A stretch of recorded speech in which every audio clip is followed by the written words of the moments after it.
Il s'appelait Charlie. Il n'a jamais tué de ses propres mains, mais pourtant il a orchestré l'un des massacres les plus sordides des années 60.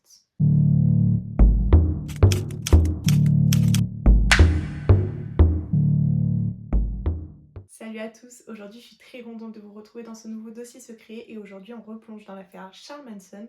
Installez-vous bien parce que ce dossier-là, il est aussi fascinant que flippant. C'est parti. En 1969, les États-Unis vivent un tournant. D'un côté, la guerre au Vietnam et de l'autre, des jeunes en quête de sens qui fuient vers la côte ouest. Là-bas, sur fond de guitare folk, de drogue hallucinogène et de slogans de paix, une contre-culture voit le jour. C'est l'époque du flower power, des communautés libres et des rêves de renouveau spirituel. Mais comme souvent dans les grands mouvements de liberté, il y a toujours quelque chose qui cloche. Et parmi ces figures sombres, il y en a une qui se détache. Charles Manson. Un homme à la voix douce et au regard perçant, il n'avait ni diplôme, ni emploi stable, ni talent particulier. Et pourtant, il a réussi à prendre le contrôle de plusieurs dizaines de jeunes esprits. Il les a coupés de leur famille, de leur volonté, et les a transformés. Charles Miles Manson voit le jour le 12 novembre 1934 à Cincinnati, dans l'Ohio. Sa mère, Kathleen Maddox, n'a que 16 ans, elle est jeune, instable et clairement pas prête à élever un enfant. À l'époque, elle est alcoolique, elle enchaîne les relations toxiques et fréquente des bars assez douteux. Quand il a 5 ans, sa mère est condamnée à 5 ans de prison pour vol à main armée. Résultat, Charles il est placé chez ses proches, mais il est maltraité, il est ignoré et ballotté de maison en maison. À 13 ans seulement, il est déjà dans des centres spécialisés pour des jeunes délinquants. Il vole, ment, s'échappe régulièrement et devient de plus en plus rusé. À 17 ans, il est arrêté pour avoir volé une voiture et franchi une frontière d'État. C'est un crime fédéral, donc direction la prison. Mais pour Charles, la prison, ça ne va pas être une punition, ça va plutôt ressembler à une école. En effet, il va y apprendre la manipulation ou encore la psychologie des gens. Il va énormément se cultiver, par exemple en lisant la Bible, des ouvrages sur l'hypnose ou encore sur le magnétisme personnel. Il est aussi fasciné par la musique où il va apprendre la guitare. Après 17 années passées en prison, Charles va être libéré à ses 32 ans. Il débarque à San Francisco sans argent, sans attache, mais avec une seule idée en tête, ne jamais retourner en prison. Des piles de bons moments pour Charles. À ce moment-là, San Francisco est en ébullition. Des milliers de jeunes fuient leur famille pour rejoindre la scène psychédélique de Haight-Ashbury, un quartier de la ville où prône la révolution sexuelle, la quête spirituelle, les drogues en liberté, les vêtements colorés et la musique psychédélique. Et dans ce chaos coloré, vous l'imaginez bien, Charles Manson débarque avec son sourire et sa guitare. Vous l'avez compris, il se fait rapidement remarquer. Il attire à lui des jeunes femmes très vulnérables, il les charme, les séduit et leur fait croire qu'il est devenu un nouveau messie pour enfin leur rendre leur liberté. En 1968, c'est le début de la Manson Family. Petit à petit, le groupe s'organise. On estime que cette famille est composée d'environ 25 à 30 personnes. Les hommes représentent une faible partie du groupe et sont âgés d'environ 25 à 30 ans, contre 16 à 25 ans pour les femmes. Manson prend donc la place de père dans le groupe et les autres sont ses enfants. Ils vivent ensemble dans des vannes et en communauté. À ce moment-là, Manson va donner du LSD à toute sa famille pour être sûr qu'ils soient bien sous son emprise. Sous l'influence de la drogue, il leur parle pendant des heures. Il les convainc qu'il est une réincarnation du Christ, qui connaît la vérité ultime et qui va les guider vers un monde nouveau. Toujours dans la même année, la famille va décider de s'installer dans un coin un peu perdu et complètement coupé du monde, le Spahn Ranch. Un ancien décor western abandonné. Le propriétaire, George, un vieil homme aveugle, décide de les laisser vivre ici en contrepartie de services donnés par les filles de Manson. Manson leur enseigne ensuite que la société est en train de s'effondrer et que seule une révolte violente leur ouvrirait la porte dans un monde nouveau, que les blancs et les noirs finiraient par se battre et que seuls eux, les partisans de cette famille, seront les seuls à survivre. Le vendredi 8 août 1969, Charles Manson convoque 4 de ses adeptes. Il leur donne une mission bien précise: faites-leur ce que les noirs font aux blancs, semez la terreur, que ce soit brutal et que le sang coule. Les 4 membres désignés sont Charles Tex Watson, le bras armé le plus violent, le seul homme du groupe ce soir-là. Susan Atkins, surnommée Sadie, totalement fanatique et loyale à Manson.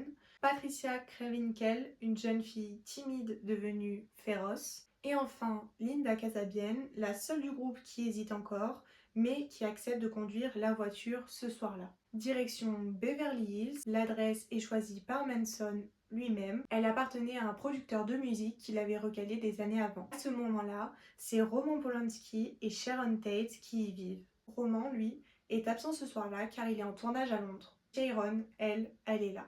Et elle est enceinte de 8 mois et demi. Avec elle ce soir-là, il y aura son ex-compagnon, coiffeur de star, très proche d'elle, un scénariste polonais et Abigail Folger, l'héritière de la fortune du café Folger et une petite amie du scénariste. Puis, un jeune homme nommé Steven Parent, qui ne connaît personne dans la maison et qui est venu rendre visite par hasard au gardien, sera la première victime de la Manson Family, abattue dans sa voiture avant même d'entrer dans la villa.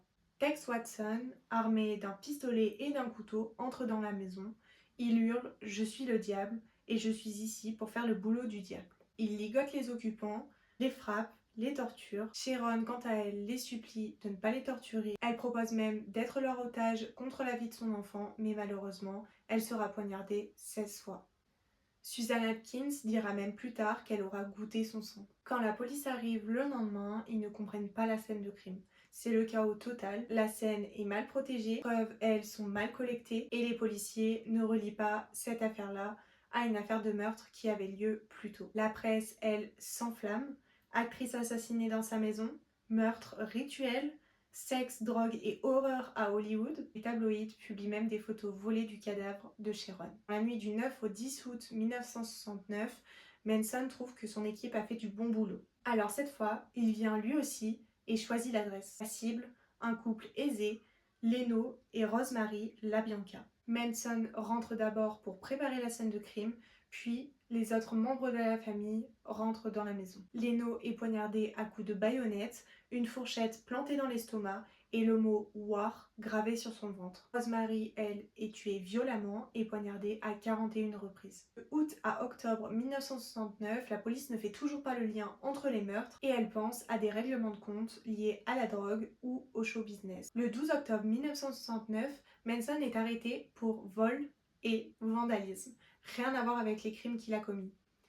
Et c'est le 1er novembre 1969 qu'un témoignage va tout faire basculer. Linda Kasabian, choquée par les événements, décide de tout aller raconter à la police. Grâce à elle, la police découvre l'ampleur des dégâts et connaissent le nom de Charles Manson. Et ça sera finalement le 12 décembre 1969 que toute la famille, dont Charles Manson, se fera arrêter. Lors de l'arrestation, vous vous en doutez bien, Charles Manson devient un immense intérêt médiatique. Les policiers trouveront chez eux une quantité inouïe de drogue et Manson continue de croire que la partie n'est pas terminée. En 1970, c'est l'ouverture du procès à la Cour supérieure de Los Angeles. Ce sera l'un des procès les plus médiatisés en Amérique. Des centaines de journalistes sont présents sur les lieux pour filmer et rediffuser ce procès. Manson, quant à lui, commence à manipuler son image. Il porte des croix gammées tracées sur sa peau. Pendant certaines audiences, il se met à chanter certains chants sataniques, ajoutant une dimension encore plus glauque et plus dérangeante au procès. Et il est évidemment accompagné de ses membres de sa famille. Mais en 1972, la Cour suprême de Californie décide d'annuler la peine de mort si les peines sont commuées à la prison à vie. Manson et ses complices vont donc passer des décennies entières dans des prisons de haute surveillance et de haute sécurité. Ce sera finalement le 19 novembre 2017 que Charles Manson décédera à l'hôpital des suites d'un cancer du côlon. Vous vous en doutez bien, malgré que Manson soit décédé, il restera quand même le gourou et le manipulateur des plus célèbres de l'Amérique et son nom restera pour toujours synonyme de manipulation, d'agression et de violence. Et voilà, on arrive à la fin de cette vidéo concernant Charles Manson. J'espère que vous l'avez autant apprécié que moi. Et cette histoire nous montre vraiment où peut aller la manipulation mentale quand elles sont entre de mauvaises mains. Moi perso, cette histoire me glace le sang. Ça n'empêche que personne n'est à l'abri d'être manipulé de la sorte. Franchement, c'est une affaire qui est vraiment marquante. Et qui reste en fait encore moderne, je dirais, parce que ça reste en fait quand même de l'influence, donc c'est vrai que ça peut être interprété de plusieurs sortes. Vraiment le genre de dossier qui, je trouve, ne laisse indifférent personne. Là, j'espère que ce dossier secret vous a plu. En tout cas, moi j'ai adoré me renseigner et tourner cette vidéo. N'hésitez pas à commenter, à liker et à vous abonner pour ne rien rater sur le prochain dossier secret. Surtout, n'hésitez pas à me dire en commentaire ce que vous pensez de cette histoire et quelle autre affaire vous aimeriez que je traite. Si vous êtes encore ici, merci d'avoir regardé jusqu'au bout. Prenez soin de vous, restez curieux, mais surtout, méfiez-vous des apparences. Et moi je vous dis à très bientôt pour un prochain dossier secret. Bye!